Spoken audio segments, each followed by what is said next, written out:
Welcome back dito sa channel natin. Muli tayo nagbabalik dito sa North EDSA. Sisimulan na pala na itayo ang isang bagong EDSA Busway Carousel Station dito sa tapat ng SM North EDSA. Magbibigay din tayo ng latest update sa sobrang delayed na proyekto ang Common Station Project.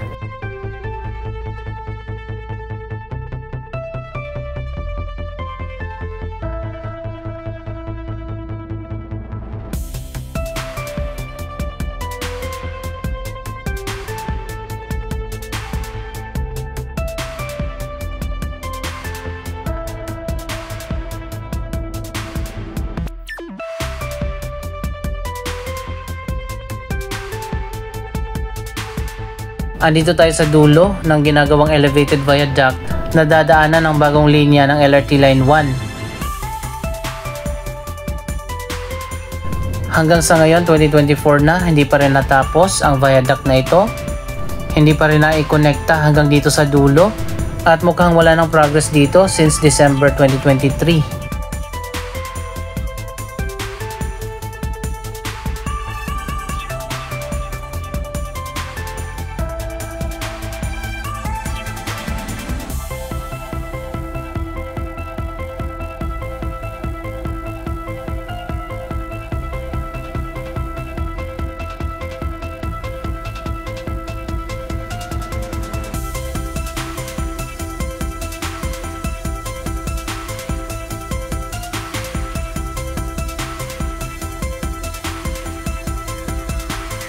Ito yung dulo ng viaduct, hanggang sa ngayon hindi pa rin niya nadudugtungan. Yung ikakabit sana dyan na huling segment ay nandun lang nakatambay sa harap ng SM North EDSA.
Nakailang deadline na nga ang lumipas at hindi pa rin natapos ang proyektong ito simula pa noong nakaraang Duterte administration.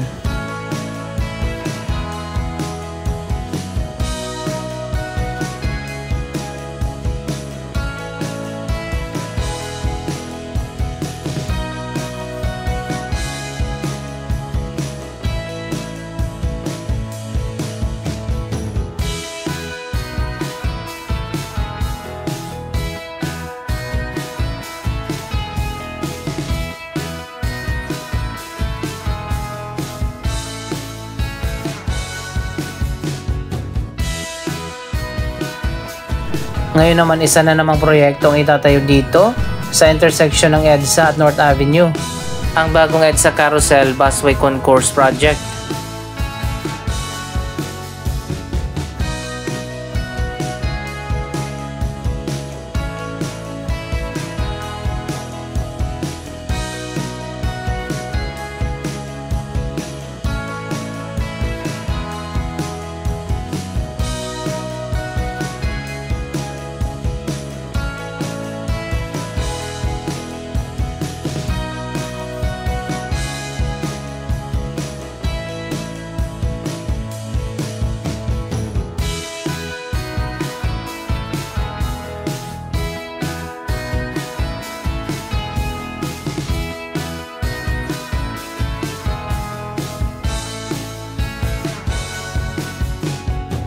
So ayan guys, nandito tayo sa taas ng SM North EDSA Sky Garden.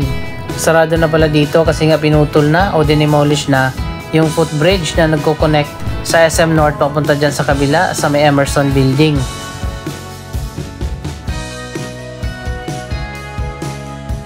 Sarado na nga dyan at hindi na tayo pwedeng dumaan at iikot na lang tayo dun sa kabila para makita naman natin yung location ng itatayo na bagong EDSA Carousel Station.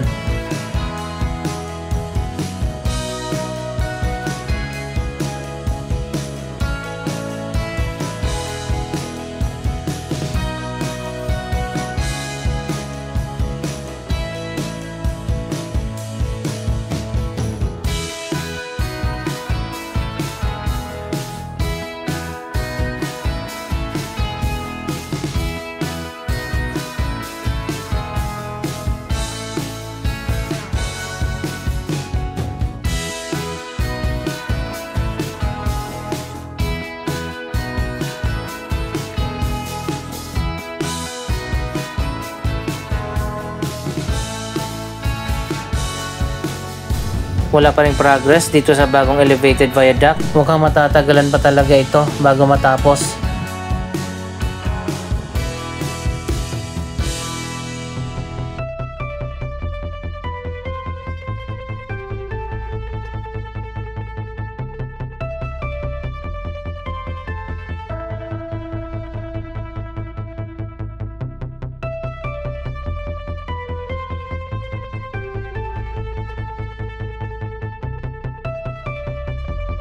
Ito yung sinasabi ko kanina na i-connect sana doon sa dulo.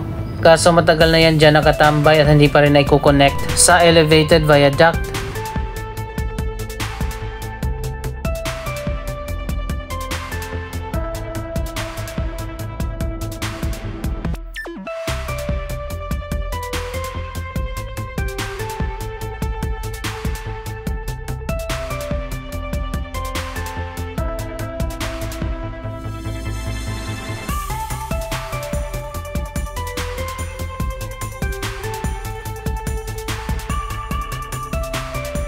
So ayan guys, doon pala itatayo sa harap ng Save More yung bagong EDSA Carousel Station. Mabuti na lang din at magkakaroon na ng EDSA Carousel Station dyan at malapit na ang sakay ng bus kapag galing ka ng SM North.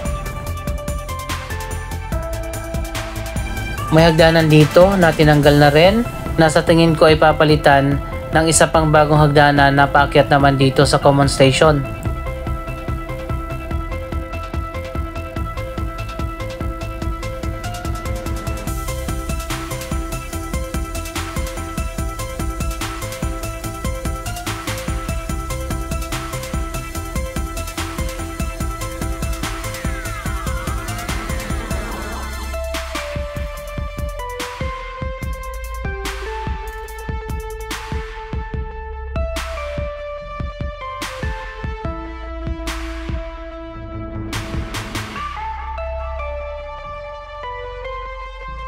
Dito naman sa West Avenue, hindi pa rin nasisimulan ang Turnback Guideway Project ng MRT7 kahit matagal nang nagkaroon ng groundbreaking ceremony.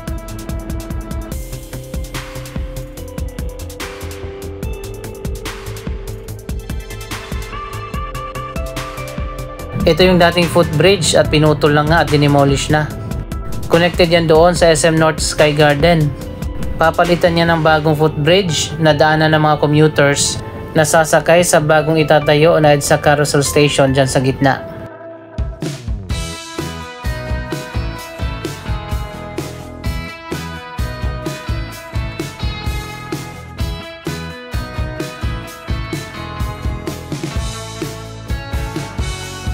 Marami pa namang tumatawid dito dahil ito yung shortcut mula dito sa West Avenue papunta dyan sa SM North.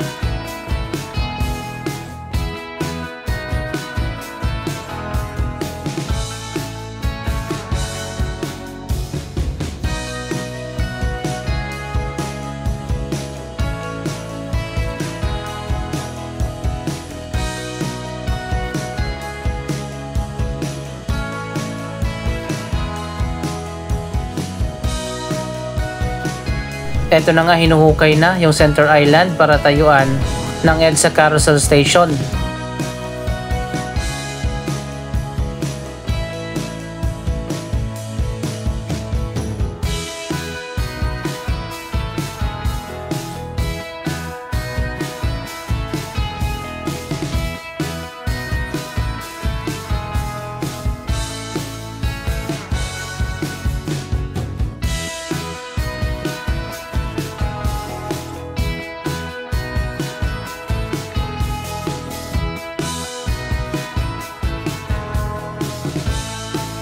Ang North EDSA Busway Station na itatayo dito ay iba di umano sa mga EDSA Carousel Station na nakikita natin. Mas modern daw ito at magkakaroon ng state-of-the-art na walkways, multiple access entrance at exit, pati ng mga stairs, escalators at elevator. Mas maganda nga kung ganon ang itatayo nila dito. Kasi yung mga EDSA Carousel Station na nakikita natin, para mga footbridge lang naman na patawid dyan sa gitna.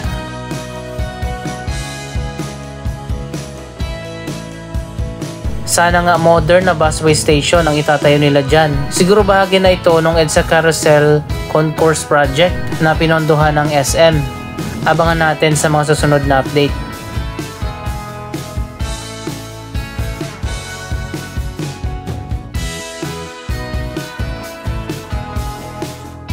Kung ito na ngayon, tatlong modern na EDSA Carousel Station ang itatayo, isa dito sa SM North, isa sa tapat ng SM Mega Mall, at isa naman doon sa SM Mall of Asia.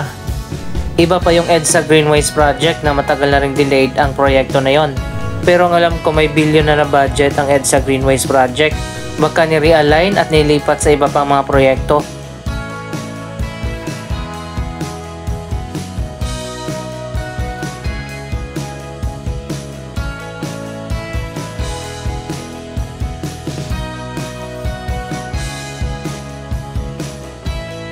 Ang MRT-7 North Avenue Station naman, parang nararamdaman ko na nasisimulan na ang pagtatayo sa station na yan.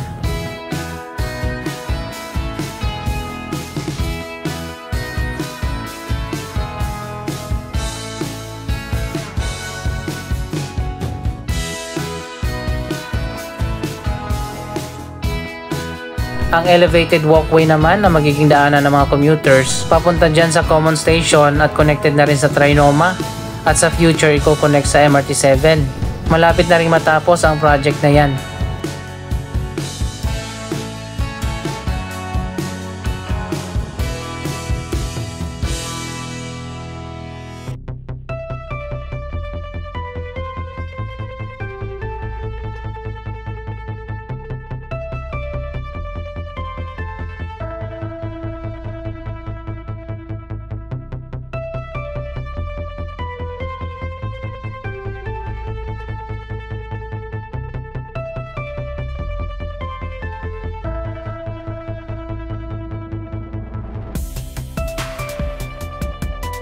Abangan pa natin sa susunod kung ano mangyayari dito sa ilalim ng elevated walkway, kung ibabalik ba yung transport terminal ng Trinoma na dito dati nakapwesto, pero dinimolish muna para bigyang daan ang construction ng Common Station Project.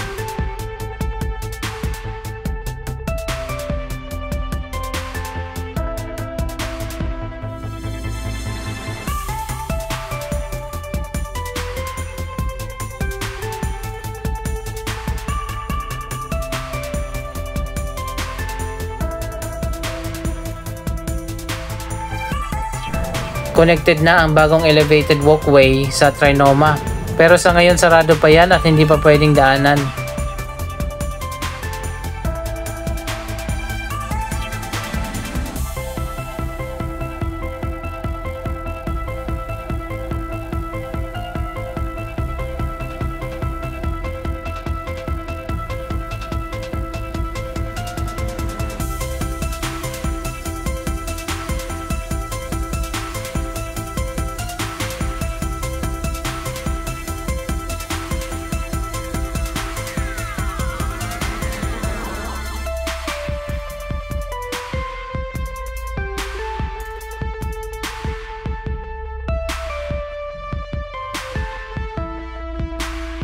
Dito naman tayo sa kabilang side ng elevated viaduct na gagamitin ng LRT Line 1 bilang turnback guideway ng mga tren. Hindi pa rin tapos dito sa kabila.